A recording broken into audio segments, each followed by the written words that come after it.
تو آپ ایسے کریں، صبح کے ٹائم کھیرا کھائیں، کچی گاجریں کھائیں، جاپانی پھل کھائیں۔ یہ دیکھو یہ گاجریں ہیں، اس میں تقریباً 20 کیلریز ہے، 20 کیلریز یہ گاجر کھائیں گے۔ اگر یہ جاپانی پھل کھائیں گے، یہ 200 گرام ہے تقریباً، اس میں تقریباً 140 کیلریز ہے، یعنی یہ دونوں ملا کے تو یہ 20 کیلریز گاجر اور یہ 140 جاپانی پھل، 160 کیلریز ہو گیا۔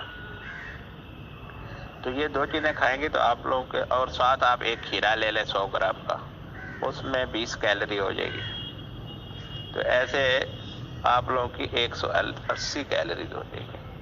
اگر آپ مٹھائی کھائیں گے تو مٹھائی یہ دو چھوٹے چھوٹے یہ مٹھائی کے پیس ہیں، جس میں تقریباً ایک پیس میں 300 کیلریز ہے، یعنی تقریباً 600 کیلریز ہے۔ ابھی دیکھو کتنا، دو یہ لڈو کھانے سے بھوک تو مٹے گی نہیں اور دل کرے گا کھانے کے لیے۔ تو آپ کیا کریں، اس کے بدلے میں ٹماٹر کھائیں اور چیزیں، پھل کھائیں، سیب کھا لیں، 100 گرام سیب بھی کھا لیں گے تو 60 کیلریز ہو۔ تو اگر آپ لوگوں نے یہ دو لڈو کھا لیے تو 600 کیلریز ہو جائے۔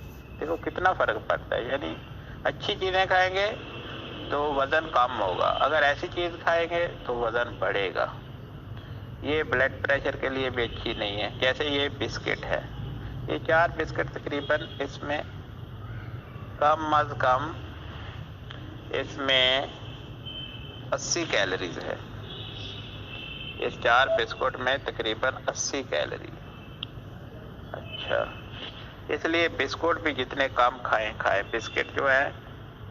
اچھا، اور یہ ایک سموسہ ہے، اس میں تقریباً یہ تھوڑا بڑے سائز کا ہے، کم از کم 200 کیلریز تقریباً ہے اس میں۔ تو آپ لوگ کم از کم 2 سموسے کھائیں گے، 400 کیلریز ہو جائے گی۔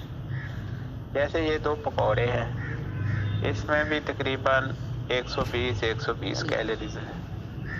اس لیے یہ چیزیں آپ لوگوں کو نہیں کھانی، جیسے سموسہ ہے، پکوڑے ہیں، بسکٹ ہیں اور یہ مٹھائی ہے، یہ نہیں کھانی جس نے وزن کم کرنا ہے، اور بلڈ پریشر بھی اس کا جس نے کم کرنا ہے۔ تو جس کا نارمل ہے، ٹھیک ہے، وہ کھا لے، کوئی پرابلم نہیں اس کے لیے۔ جیسے یہ کھجور ہے، یہ اگر چھوٹا پیس ہے تو اس میں 15 کیلریز ہوتی ہے کھجور میں تقریباً 15، ایک دانے میں 15 کیلریز ہوتی ہے۔